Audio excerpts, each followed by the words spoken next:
Assalamualaikum warahmatullahi wabarakatuh, sahabat samudra. Aku mau kasih video audio aja deh, audio. Jadi audio dalam YouTube, bisa dikatakan radio dalam YouTube. Jadi aku mau kasih audio yaitu tentang kemarin itu ada Isra Mi'raj di salah satu masjid, yaitu Masjid Al-Kautsar yang di Jalan Garuda. Nah, itu penceramahnya itu Habib Abdurrahman bin Salim Al-Idrus, dan aku punya audionya, dan aku pingin kalian para sahabat samudra dimanapun kalian berada, kalian dengerin ini ceramahnya. Semoga bermanfaat buat kalian semuanya.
Pondok Pesantren Al-Quran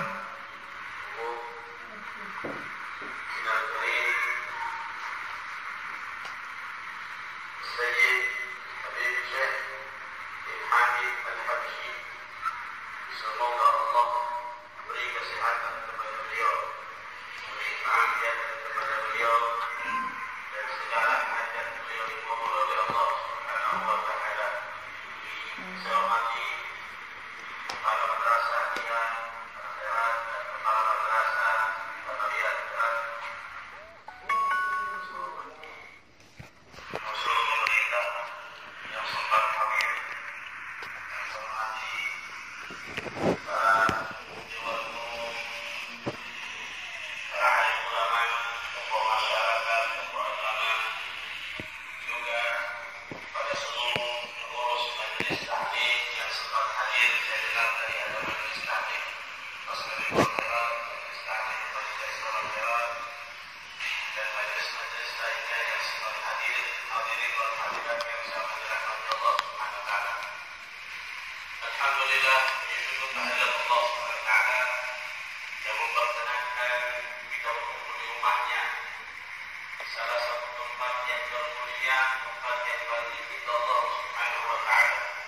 Sebagaimana dalam dalam hadis Nabi sallallahu alaihi wasallam menjelaskan, ahabbu biladi ila Allah masajiduha. Tempat yang paling Allah cinta adalah masjidnya Allah Subhanahu wa Ta'ala. Mudah-mudahan berkumpulnya kita di rumah Allah Subhanahu wa Ta'ala akan mengabulkan segala hajat kita, hajat dunia dan akhirat. Amin. Dan akan mengangkat segala bala bencana musibah yang terjadi di negeri kita. Amin ya rabbal alamin. Salawat dan salam diberikan kepada junjungan tercinta Nabi Allah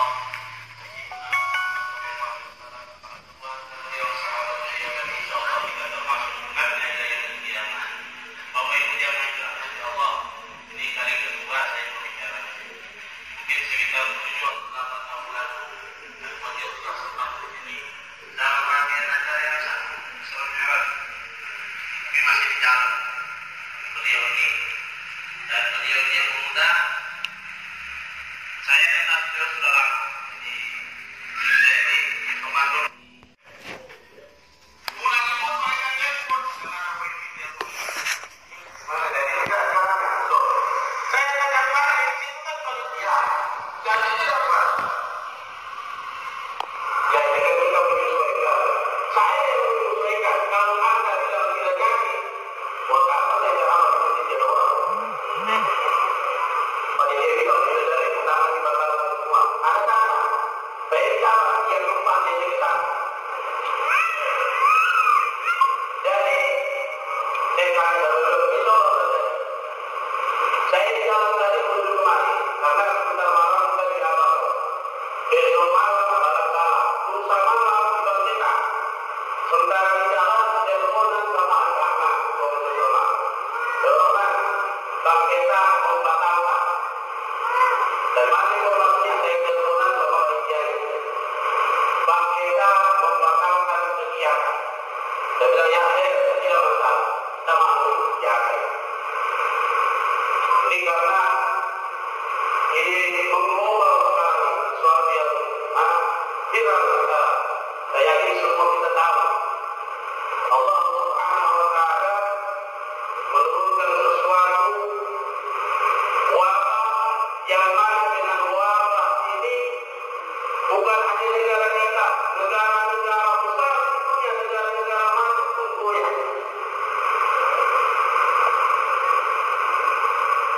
Kita sebagai orang yang beriman bahwa ini adalah mati Allah, itu wajib berikhtiar meyakini bahwa semua musibah apapun yang terjadi di alam semesta pasti kehendak Allah Subhanahu wa Ta'ala. Biqudratillah wa iradatihi Subhanahu wa Ta'ala. Itu semua dalam kekuasaan Allah dan dalam kehendak Allah Jalla Jalaluhu wa Ta'ala. Karena begini Pak, macam-macam sekarang informasi ada yang bilang ini buatan negara ini buatan negara ini. Saya tidak peduli membuat negara mana yang pasti itu adalah dalam kekuasaan Allah Subhanahu wa Ta'ala. Dan itu juga atas kehendak Allah. Tidaklah apapun yang terjadi di muka bumi ini, kejadian itu baik bersifat itu bagus, positif maupun itu bersifat berdampak tidak baik buat kita, wajib kita yakini itu punya hikmah di balik peristiwa tersebut. Saya mau tarik beberapa poin dari hikmah-hikmah yang Allah kirimkan sekarang dari wabah corona. Ya kan? Yang pertama, Allah Ta'ala ingin memperlihatkan kekuasaan Allah SWT. Kita ini Bapak, kita ini terlalu banyak congkak sama Allah Ta'ala. Ingat, negara yang memiliki kekuatan militer kedua terkuat di dunia, Cina, yang memiliki kekuatan ekonomi terkuat di dunia, saingan utama Amerika Serikat, negara perang dagang Amerika Cina, yang memiliki alat medis terbaik di dunia, Cina. Saking hebatnya ini negara, dia berani mengeluarkan statement bahwasanya tak ada satu kekuatan pun di muka bumi yang mampu menggoncang negara kami. Tidak sampai 1 bulan Pak, goyang dengan satu virus yang tidak dilihat oleh mata. Gempar Cina, tendangan jutaan orang dengan persenjataan teknologi yang luar biasa. Tidak bisa membuat apa-apa, tidak mungkin dia mau tembak orang sakit dengan nuklir. Mana yang corona? Ini orang sakit corona, mau tembak bagaimana? Tidak dilihat. Kekuatan medisnya, dokternya saja mati, dokternya panik.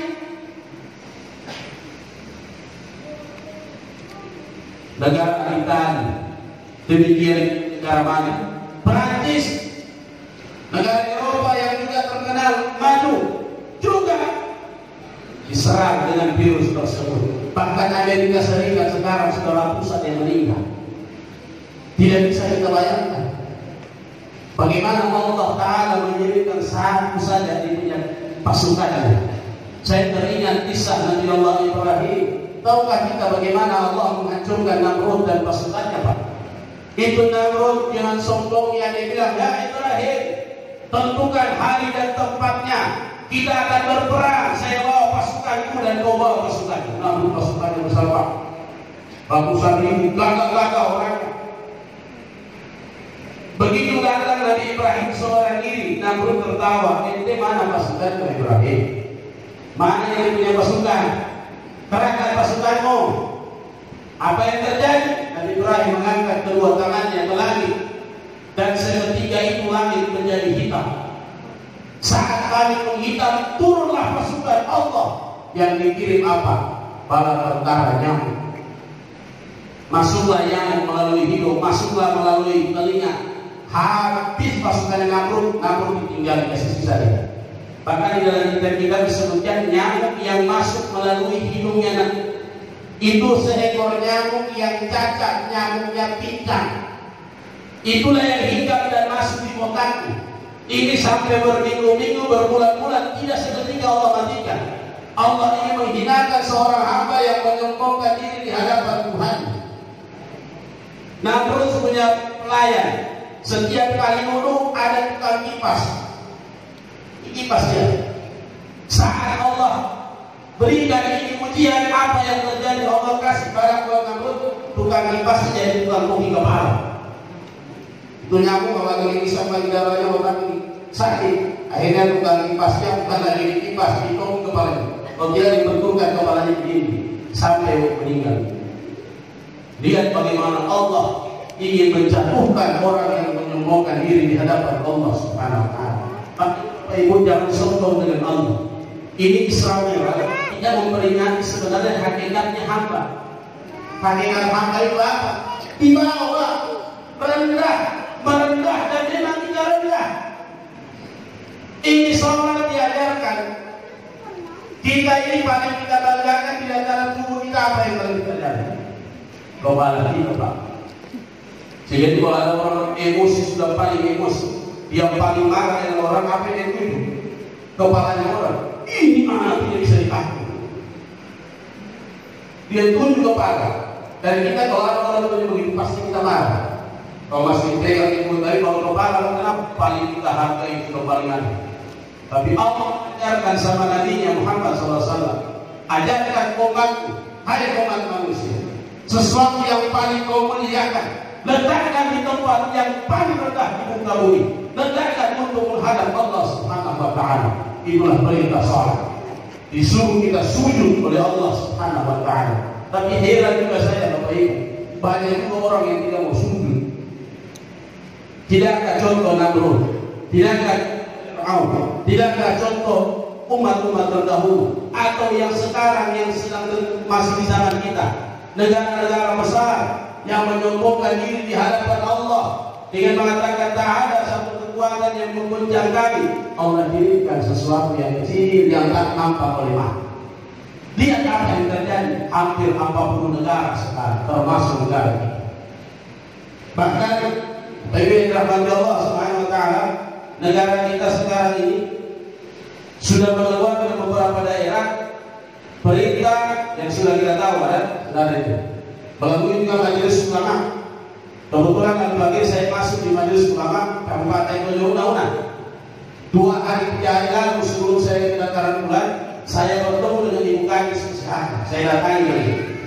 Saya bilang, Bu, sekarang ini tidak boleh kita anggap remeh. Jangan kita hanya menganggap kita aman-aman saja. Dulu Jakarta juga begitu. Bahkan pemerintah kita dengan bangganya mengatakan tidak ada yang kena juga, tidak ada, aman. Ketika pemerintah Arab Saudi mengeluarkan larangan jamaah Indonesia untuk pergi umrah, Menteri Luar Negeri protes sama pemerintah Arab Saudi. Beberapa hari kemudian diumumkan oleh Bapak Presiden 2 yang positif. Masa negara luar beritahu negara kita?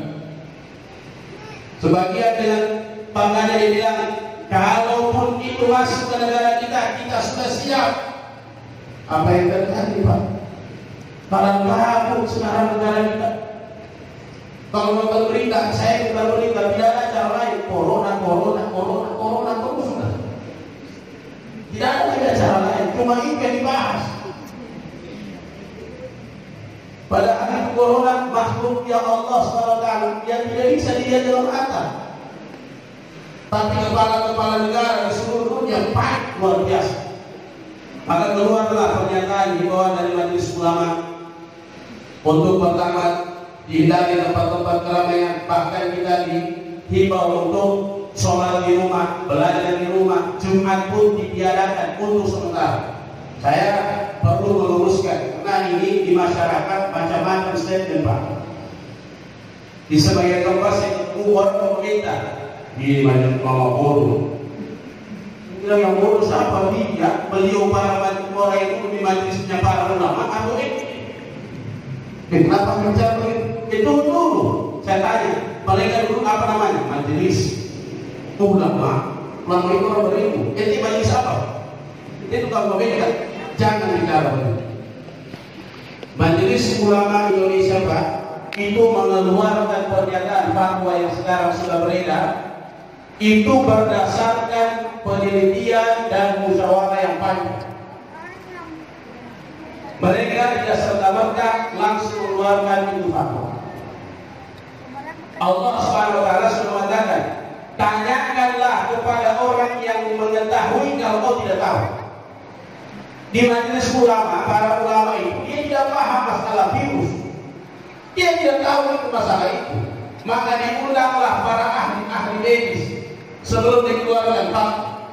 Diundang dokter ahli ini, diundang ditanya, Pak dokter, tolong jawab jujur, ini virus seperti apa? Oh Pak Kiai, ini virus luar biasa, penyebarannya hanya berdekatan tanpa bersentuhan bisa, bersentuhan bisa. Cepat sekali berjalannya, dan dia kalau di kerumunan itu bisa satu tempat langsung kena.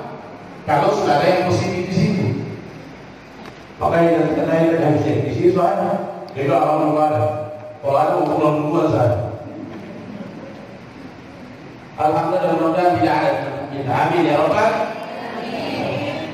Ditanya setelah mereka mendengarkan penjelasan dari ahli-ahlinya penyakit tersebut, keluarlah itu himbauan. Kita banyak orang berkomentar, kita di media sosial. Ini rumah Allah tidak tinggal betul Pak, betul. Ingat, Nabi pernah bersabda, man khafal asad hawa. Nabi bilang, siapa yang takut singa, lari.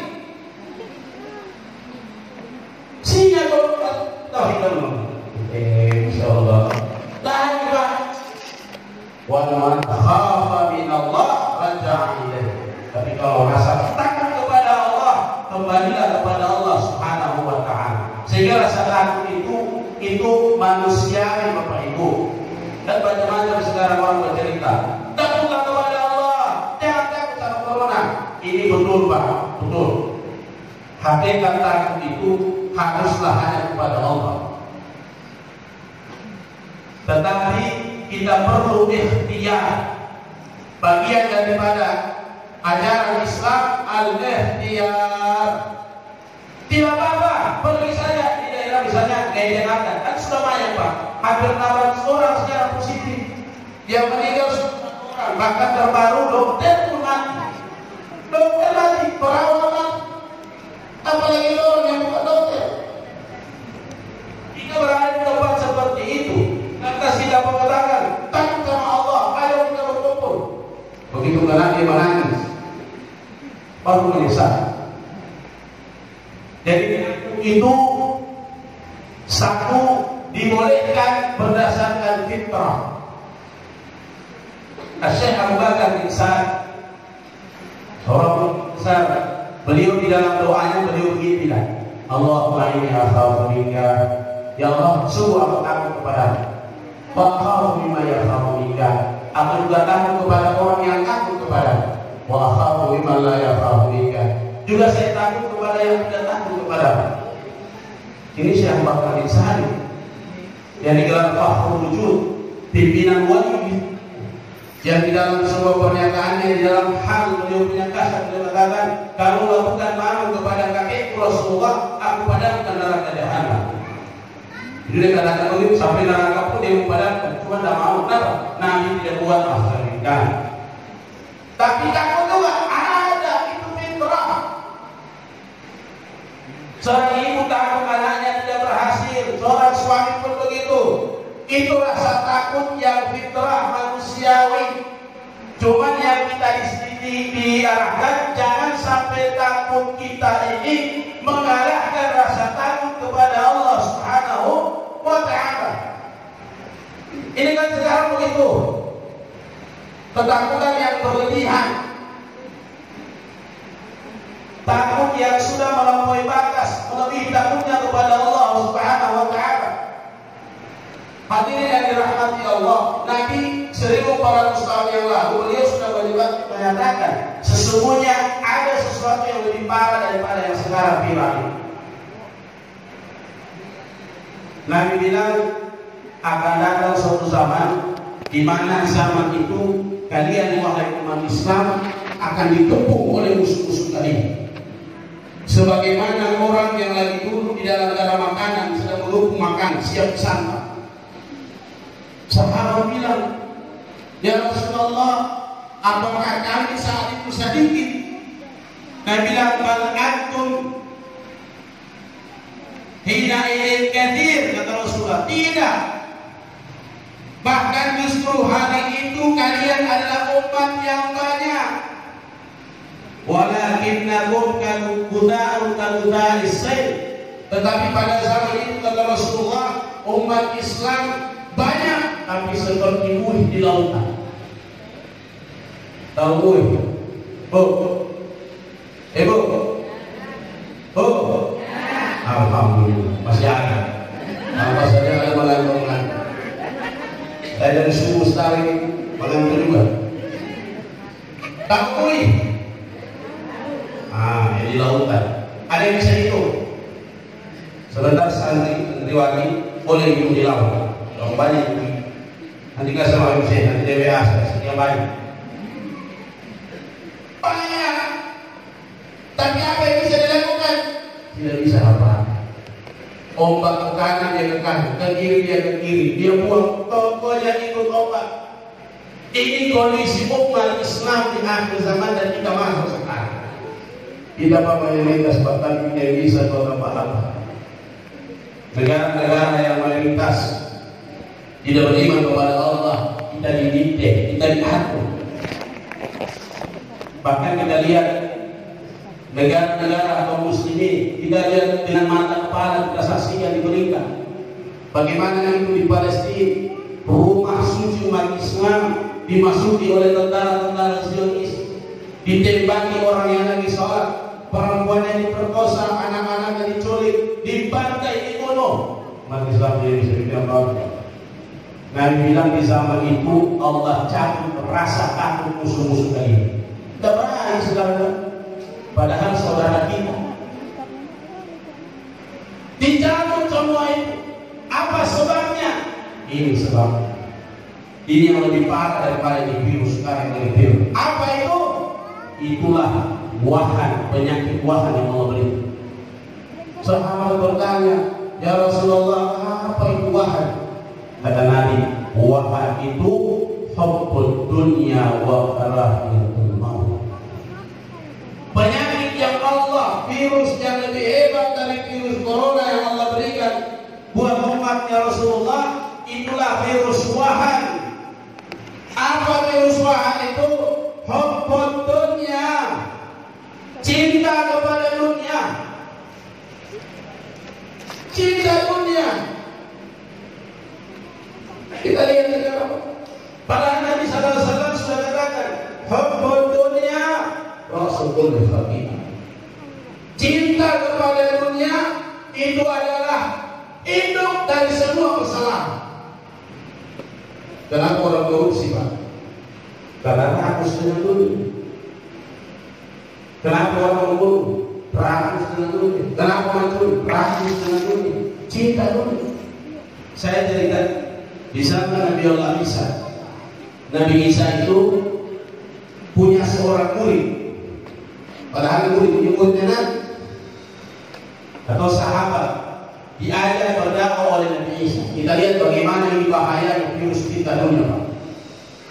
Diajak dakwah Nabi Isa, sebelum pergi Nabi Isa dakwah 3 roti di meja. Nabi Isa masuk ke dalam. Siap-siap begitu keluar, ini roti bertukar dimakan di sana. 3 potong roti kita. Begitu Nabi Isa masuk ke dalam, keluar roti 3 buah. Nabi Isa bilang ada 3 tadi. Dia tanya satu sahabat dia tahu mana satu ya dia tahu. Di mana dia tahu? Betul dia tahu kan? Baik, bungkus lagi roti berjalan bertidak.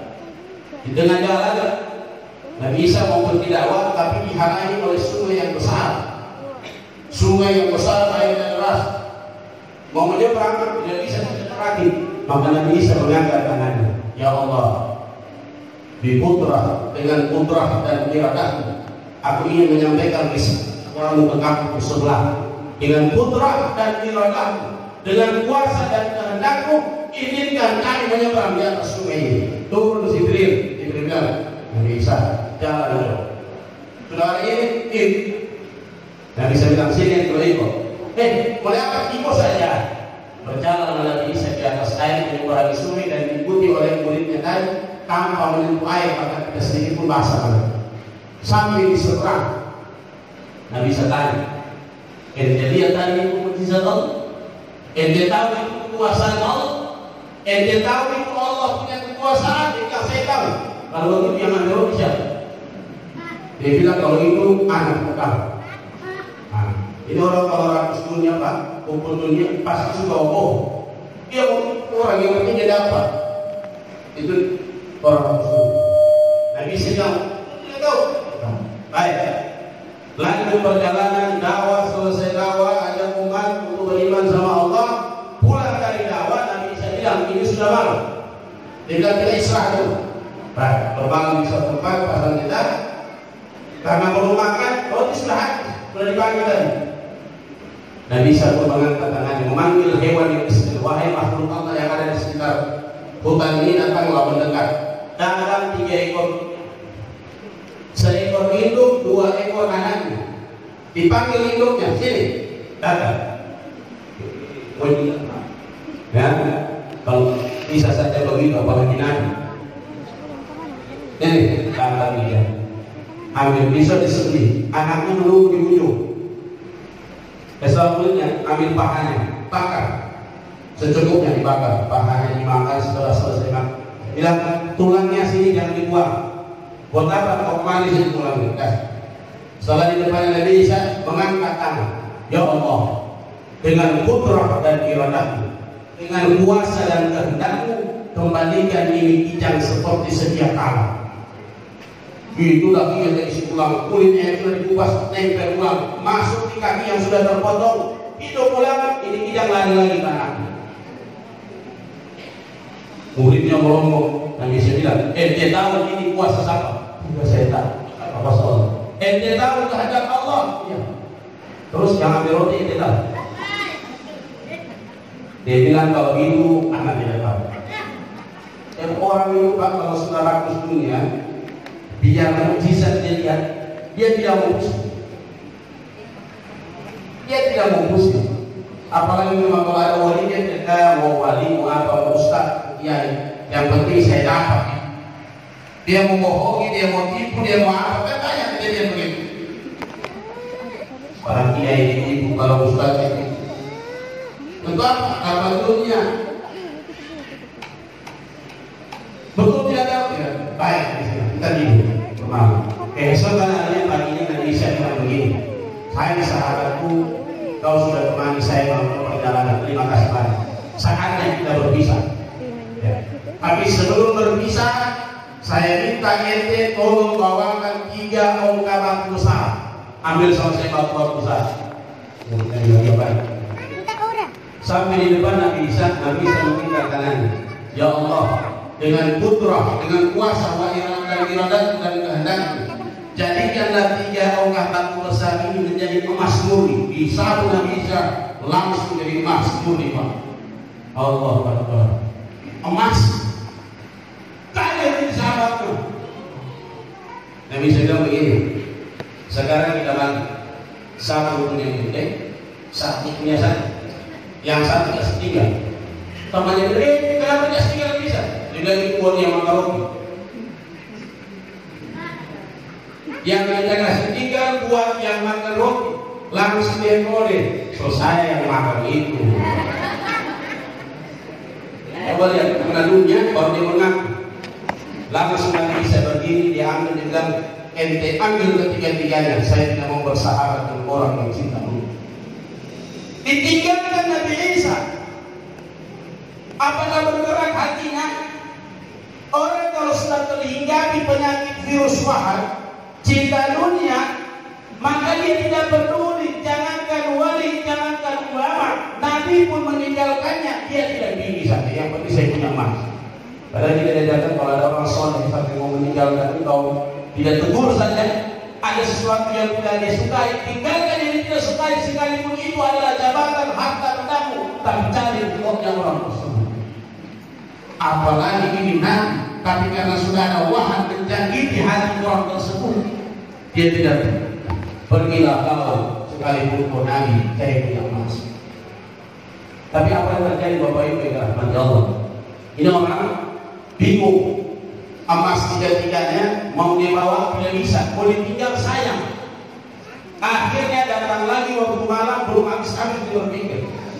Malam hari dia sementara mau istirahat, ada lewat dua orang perampok.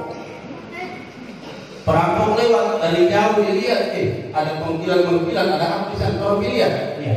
Ternyata ada 3 ongkah batu emas. Mereka bilang, emas menjaga, kita bunuh saja ini orang, kita ambil emas. Begitu hendak dia bunuh, dia lihat orang yang membunuh dia teriak, dia bilang jangan bunuh saya. Terus dia bilang atur video, bagi rata, saya 1, kalian 2, bagi 2, satu-satu. Para problem itu, boleh bunuh orang. Namanya itu kita dapat bijak, maka sepakat akan dibagi rata satu-satu di emas. Keesokan hari ketika bangun sebelum kepala orang mau bilang lapar. Kau bisa makan, kalau makan sebelum pergi. Jadi orang yang tadi teman Nabi Isa bilang ya Pak, dia pergi ke pasar cari tempat jual makanan, dia cari makanan. Sampai di warung dia makan duluan. Sambil otaknya karena rakus dunia berjalan otak buruk, dia pikiran dia jelek. Buat apa saya bagi emas itu binasa? Dah makan dulu. Sebentar ada belikan bungkus nasi, saya taruh racun yang paling mati, biar mati mereka dulu. Ternyata perampok juga orang ratus pun yang pikirannya sama. Bro, apa? Ini orang tidak kita kenal. Iya, terus kenapa mau kita bayar? Nanti kalau dia datang mau makanan, saja. Terus kita makan emas bagi 2, 1,5, 1,5. Jenis juga yang sangat kenyang makan, taruh racun di makanan. Yang kedua menunggu yang datang. Begitu datang langsung dipenggal lehernya, mati seketika. Mereka bilang, kita masih lapar, ayo kita makan. Makanlah nasi yang sudah diracuni dengan racun sianida. Apa pun yang viral itu. Begitu makan, mati berdua. Akhirnya jadi bangkai tiga-tiganya. Beberapa tahun kemudian Nabi Isa lewat dengan muridnya. Dari jauh mereka lihat, wahai Nabi Allah, sana ada yang bercahaya, Nabi bisa dekati. Ternyata ada 3 batu besar yang menjadi emas dan 3 kerangka jenazah. Nabi bisa katakan, wahai muridku, inilah perumpamaan orang yang rakus dengan dulu. Tak ada yang dapat. Ya. Nabi bisa mengatakan, ya Allah, dengan kudrah dan iradahmu, kembalikan ini batu seperti sedia kala, diusap jadi batu biasa. Hakikat dunia. Ini sekarang yang lebih bahaya Bapak Ibu dirahmati Allah. Cinta dunia yang berlebihan dan rasa takut dengan mati yang sudah sangat luar biasa. Ini virus lebih bahaya dari virus corona. Kalau corona jasa kita hanya mati, Pak. Kalau virus ini, iman seseorang dia ambil. Dia tidak peduli lagi ini seorang wali, ini seorang nabi, sekalipun dia tidak peduli. Oleh itu, jangan sampai kita punya hati ini dimasuki oleh hukum dunia. Memiliki dunia itu bisa, Pak. Bahkan umat Islam harus menggenggam dunia. Sahabat-sahabat Nabi itu bahaya orang-orang tajir. Kenapa kata Siddiq, Utsman bin Affan, Auf. Mereka adalah orang-orang tajir. Tapi apakah itu harta masuk di dalam hati mereka? Tidak. Sehingga ketika ada panggilan untuk jihad, panggilan infak, sedekah, langsung dikeluarkan tanpa perlu. Kalau umat Islam seperti ini, insya Allah Allah bercanda jauh. Bapak Ibu dirahmati Allah SWT. Oleh itu menyikapi pernyataan tadi dari Majelis Ulama dan pemerintah, pertama saya sampaikan ini pernyataan berlaku di daerah yang sudah ada positif. Kita di sini Pak, saya tanya di sini kayaknya belum ada himbauan pemerintah, belum ada untuk tinggalkan berjamaah di masjid, belum ada untuk tinggalkan Jumat. Andai kata itu ada, saya sampaikan kepada kita, taati. Kalau itu keluar, saya sampaikan taati Pak. Jangan coba-coba, karena pasti mereka itu sudah berdasarkan sesuatu yang dipertimbangkan. Ini untuk kemaslahatan. Dia di Jakarta itu dulu itu Pak Anies keluarkan ini pernyataan, banyak orang tertawakan, masih buat keramaian. Sekarang apa? Panik yang luar biasa. Begitu pula di daerah Jawa Barat, di beberapa tempat, panik luar biasa. Kita sekarang ini alhamdulillah sampai sekarang belum ada dan mudah-mudahan tidak ada.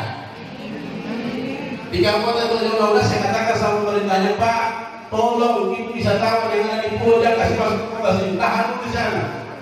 Jadi sudah tidak karena ini kampanye kota tidak ada yang orang-orang wisatawan. Ditahan lagi, sterilkan dulu. Karena kapal satu yang masuk, alas pindah.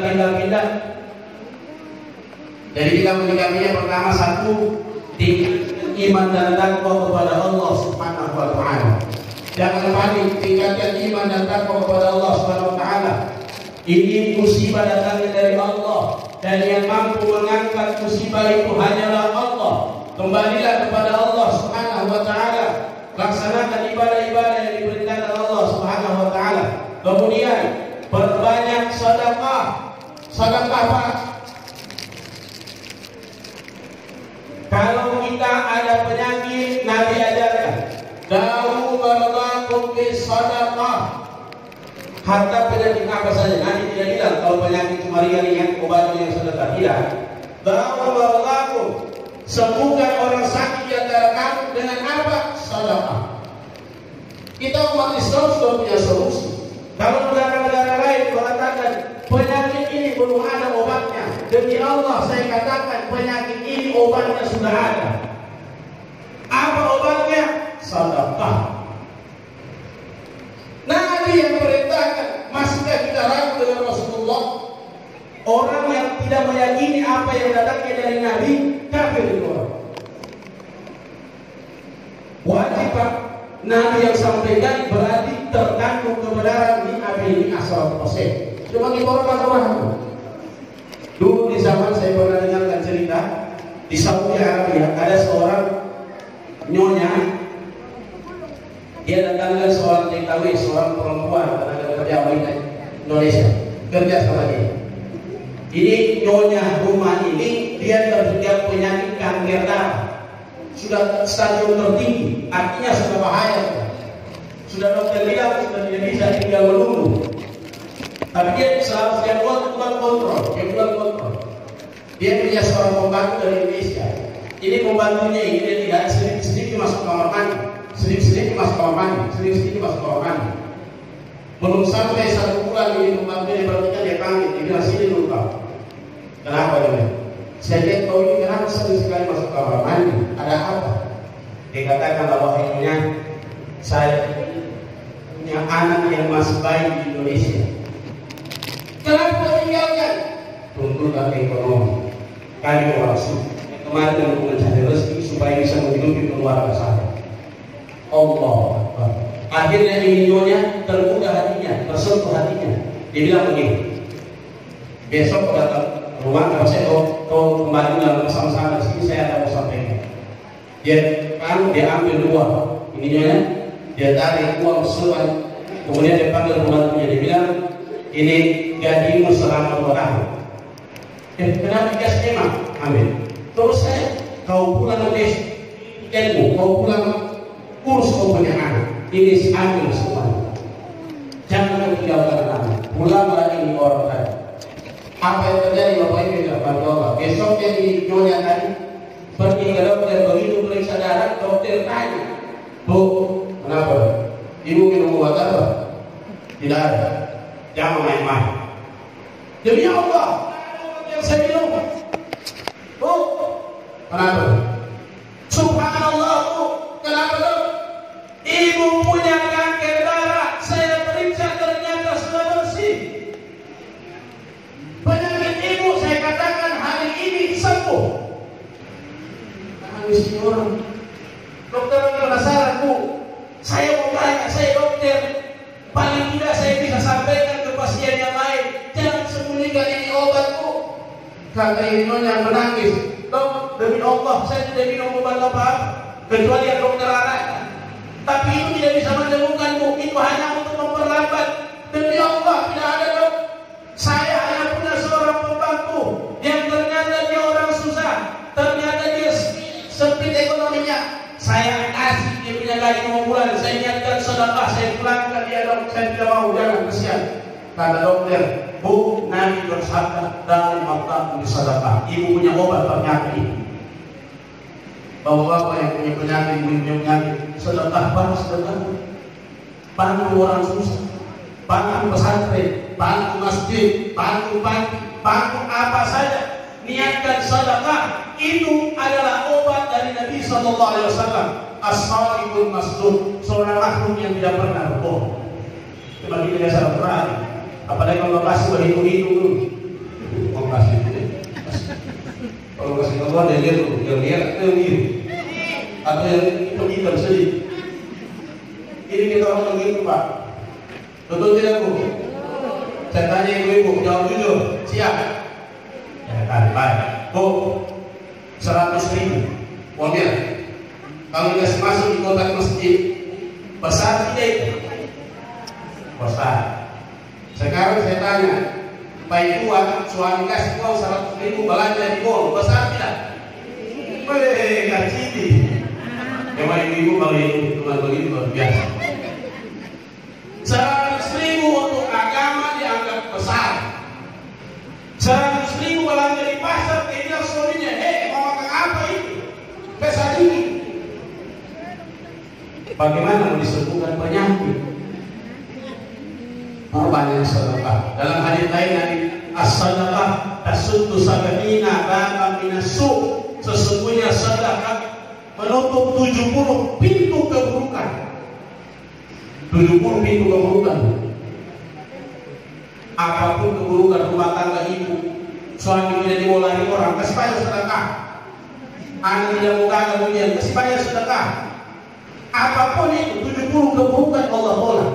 Dalam riwayat lain disebutkan as-sadaqah, sesungguhnya sedekah itu mengangkat pala dan memanjangkan umur. Dan tanya, Pak, mau panjang umur? Mau panjang umur? Banyak sedekah. Soal kali ini mulai tarik tempat mana mau sedekah. Niatkan untuk mengangkat pala dan memanjang umur. Kemudian yang ketiga, berbanyak doa. Itu himbauan dari ulama diantaranya baca qul nazilah. Saya kalau di mana-mana sholat saya baca qul nazilah. Apa saja Allah maafina wa hina wa khata wa sabra wa muslimin. Apa saja minta sama Allah supaya diangkat di bala. La yaruddul qada illa doa. Nabi bilang tidak ada yang bisa merubah qada ketetapan Allah kecuali doa. Ditetapkan oleh Allah di sana. Ini wajib ya, rukun iman di antara rukun iman yang keenam, iman kepada qada dan takdir Allah. Bedanya qada dan takdir apa? Kalau qada itu sesuatu yang belum terjadi, sudah ditetapkan Allah, tercatat oleh Allah. Ini Habib Syekh umurnya sekian, tertulis. Tapi dia berdoa, ya Allah, panjangkan umurku ya Allah. Ya Allah, saya bersedekah panjang umur ya Allah. Lupa itu, bisa lupa. Itu qada masih bisa diubah. Dengan apa? Dengan doa. Itu keyakinan kita husnul wal jamaah. Ada takdir, takdir tidak boleh dirubah. Takdir tidak berubah. Takdir itu ibarat sudah terjadi. Itulah namanya takdir. Kalau qada masih bisa dirubah dengan doa. Mungkin tercatat di sini mau kena itu penyakit. Berbanyak doa, jauhkan ya Allah dari bencana malapetaka, dari wabah yang mematikan. Allah rubah dengan doa tadi. Amin ya Rabbal alamin. Berbanyak doa supaya Allah jauhkan dari malapetaka, musibah yang mematikan. Bapak Ibu yang dirahmati Allah SWT. Ini saya sudah banyak waktu, ini banyak bicara corona di kurang lebih. Kembali ke masalah Isra dan Mi'raj, sedikit saya tambahkan. Kita hikmah yang terbesar yang kita ambil dari Isra dan Mi'raj, itulah perintah sholat 5 kali sehari semalam. Jadi saya sampaikan di awal tadi, ini mengajarkan sama kita hakikatnya hamba. Sholat itu disuruh tempat yang paling tinggi, paling kita muliakan, taruh di tempat paling rendah, paling hina. Sujud, satu-satunya ibadah yang mana Allah Ta'ala perintahkan kepada Nabi-Nya tidak melalui perantaraan Jibril. Sholat. Kalau puasa sudah berapa 3 bulan lagi, ini 1 Sya'ban. Puasa 3 bulan lagi, ini sudah 1 Sya'ban. Jibril sampaikan sama kekasihku Muhammad, kutiba alaikumusiyam. Pakai Jibril. Sana haji, semua ibadah melalui perantaraan Jibril. Tapi sholat Jibril jemput kekasihku Muhammad. Buat apa? Tidak usah kau tahu urusan dengan urusan. Masuk ke satu ruangan tempat yang mana ruangan itu tak ada satu makhluk pun pernah masuknya termasuk Jibril. Jibril itu Pak, dia keliling alam semesta, neraka surga dia masuk. Semua alam semesta dia pernah masuk oleh Jibril, tapi ada satu tempat yang Jibril tak mampu masuk. Itulah Sidratul Muntaha. Ada garis. Rasulullah berkata Jibril mundur. Nabi bilang, hei Jibril, sampai hati mau tinggalkan saya. Ayo sama-sama masuk. Kata Jibril, ya Rasulullah, lau dapat tamtah. Kalau kau masuk, tajawaz tak kau tembus. Lau dapat dampu, tarafku. Kalau saya masuk, saya akan terbakar. Sesungguhnya setiap makhluk punya makam saya hanya sampai di sini. Makam tembus, tidak akan kenapa-kenapa. Ini juga mengajarkan bagaimana kedudukan Rasulullah. Jibril tidak bisa apa, tapi Rasulullah masuk. Masuklah bertemu dengan Allah Subhanahu wa taala. Ketika Nabi masuk, Nabi mengucapkan at-tahiyyatul mubarakatus shalawatu ibadillah.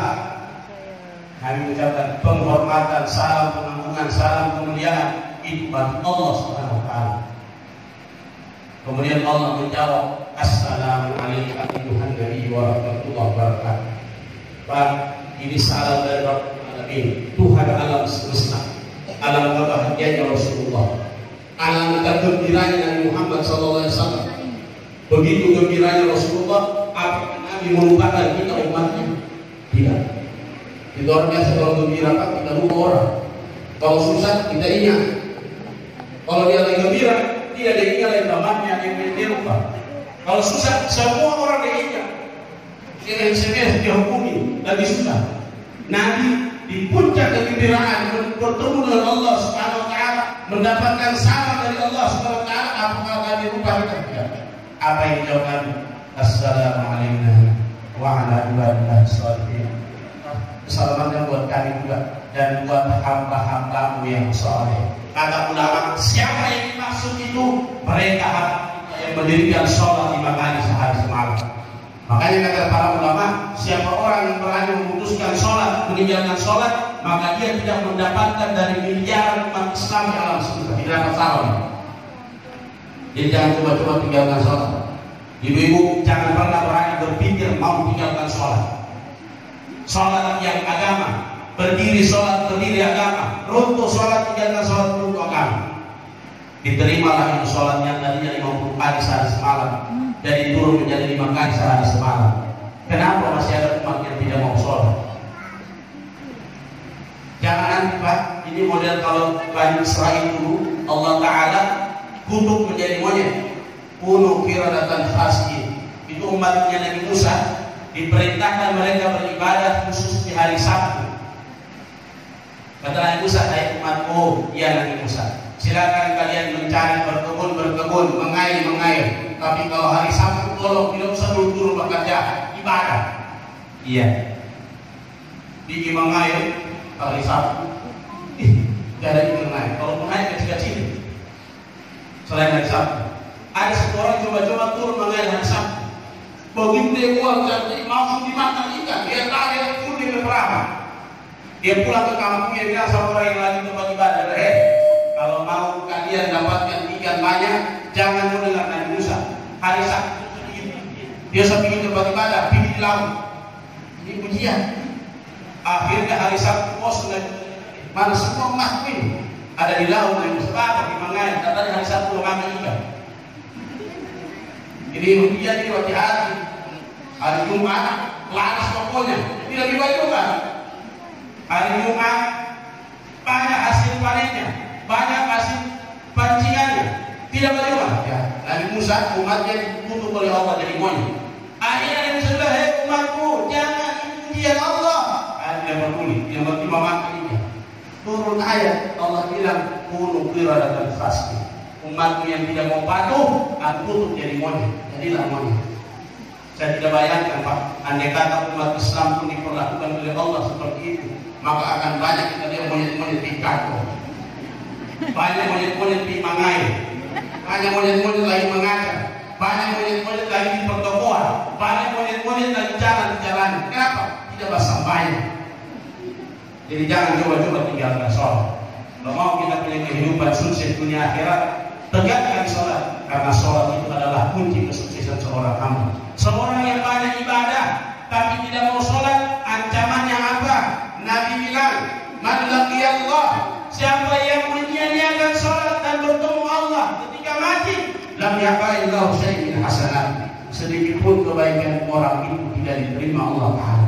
Di mana-mana dia bangun masjid, setiap bulan dia umrah, dia tahun dia haji, dia bantu orang, dia ini, dia itu, tidak sembahyang, mati kebaikannya sedikit pun Allah tidak mau. Mau apa itu? Oleh itu ibadah Allah, melalui peringatan Isra dan Mi'raj ini, ayo kita tingkatkan kembali muslimah. Kita perbanyak doa, kita perbanyak sedekah, dan yang paling penting kita dekatkan perintah sholat di dalam rumah kita kepada anak istri kita, kepada keluarga kita. Ajarkan mereka, didik mereka, jangan pernah terlintas di pikiran kita dan mereka untuk berani meninggalkan sholat. Amin ya rabbal alamin. Dan terakhir kita bersama-sama minta kepada Allah Subhanahu wa taala, mudah-mudahan dengan berkahnya majlis seperti ini, dengan berkahnya perkumpulan seperti ini, Allah Subhanahu wa taala mengangkat segala wabah, segala bencana yang menimpa negeri kita dan khususnya negeri kaum muslimin. Semoga Allah Subhanahu wa taala menjauhkan segala malapetaka, segala musibah dengan berkahnya Rasulullah SAW, dengan berkahnya majlis-majlis kebaikan. Yang alim bima yaqul, ikfina syarri ma yaqul, qabla an yaqul hatta la yaqul, ya latifan bi khalqihi, ya aliman bi khalqihi, qulqu bina wal muslimin. Ya Allah, jauhkan negeri kami dari malapetaka, dari bencana musibah ya Allah, khususnya musibah yang saat ini sedang melanda dunia. Jauhkan kami ya Allah dari musibah tersebut. Sesungguhnya kami takut kepadamu ya Allah. Kami juga takut kepada makhlukmu ya Allah, tetapi hakikat takut itu kembalinya adalah kami karena takut kepadamu ya Rabbal Alamin. Jaga negeri kami dari segala malapetaka, dan ya Allah kami memohon kepadamu dengan keberkahan bulan Rajab yang telah lalu, dan berkahi juga kami di bulan Sya'ban yang kami sedang berada di dalamnya. Dan kami memohon kepadamu ya Allah, pertemukan kami dengan bulan suci Ramadan, pertemukan kami dengan bulan suci Ramadan. Allahumma barik lana fima madha min Rajab, وبارك لنا في شعبان، وبلغنا رمضان،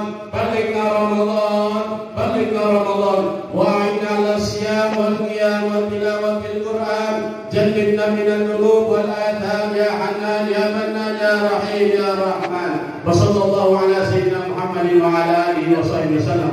والحمد لله رب العالمين. Kurang lebihnya saya mohon maaf bila ada kata-kata yang tidak berkenan. Assalamualaikum warahmatullahi wabarakatuh.